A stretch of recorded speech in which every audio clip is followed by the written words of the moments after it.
Welcome to the 8th issue of the Horseman's Gazette, a quarterly video series that presents horsemanship instruction and philosophies that make sense to both you and your horse. These DVDs give you the chance to sit on the fence and watch as some of the most experienced horsemen and instructors in the country work with their own horses at their own pace. Our hope is that these instructional video segments will empower you to work with your horses and create a resource that you can return to time and time again to answer your questions and push your horsemanship to new levels. So come along for the ride. You and your horse will be glad you did. Many riders understand the value in taking their horse's head around, but many ask their horse to bend without truly understanding proper flexion. Buck gives you some landmarks so that you'll know how to encourage proper flexion, whether you're standing still, going forward, or backward. Folks will take a horse's head around and pet him. They've seen me ask people how to do it for years. They've seen it in ray hunt clinics, and a lot of times they don't really have much of an understanding about how flexion should occur. So I want to give you some reference points of 3 elements of lateral flexion that should happen whether you're standing still, going forward, or backward. If you could imagine a string being tied to her foretop and there's a rock on the end of it, and when you bend this horse's head around to the side, you'd want that string to be between both nostrils.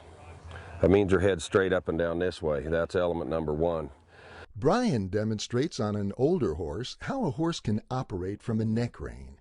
Then he shows on a young horse how he introduces the concept of the neck rein and encourages the horse to learn to move from the feel of the rein. I want to visit now about getting a horse to neck rein. And I get my horses to operate with my feet only. Not that I ride bridleless, but sometimes I just drop my reins and ride with my feet.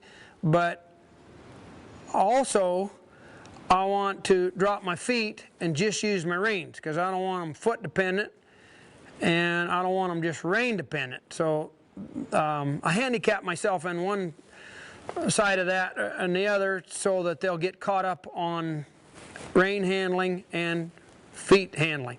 And so on this one I want to talk a little more about getting them to neck rein, and pretty good exercise. Well, especially if you're going to ride one in the bridle, you only get one hand, and a lot of times when you steer them over here, their head will go the opposite way, because actually what you're doing is drawing on the left rein when you're going to the right. Tightens up the left rein. Peter shows just how straightforward halter breaking a horse can be when he works with a 2-year-old ranch-raised filly.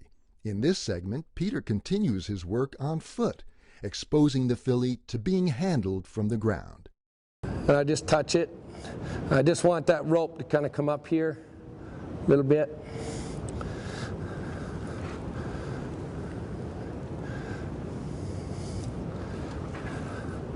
Now we'll see what happens. Again, we're not trying to lead it.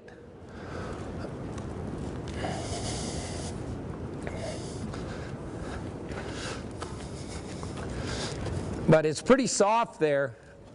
There you go. Bruce gives an overview of some of the unique aspects of the Californio style of horsemanship, from the equipment to the mental approach of the rider. This segment will lay the foundation for more specific exercises in this system.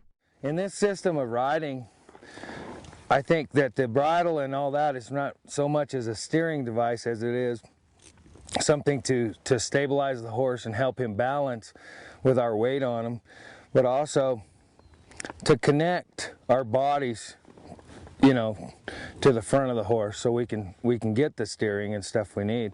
But we want them to kind of work off our body, so I'll start to move my body and then I'll just kind of jiggle that horse and get his movement. I don't need him to flex a lot around. I just want him to look.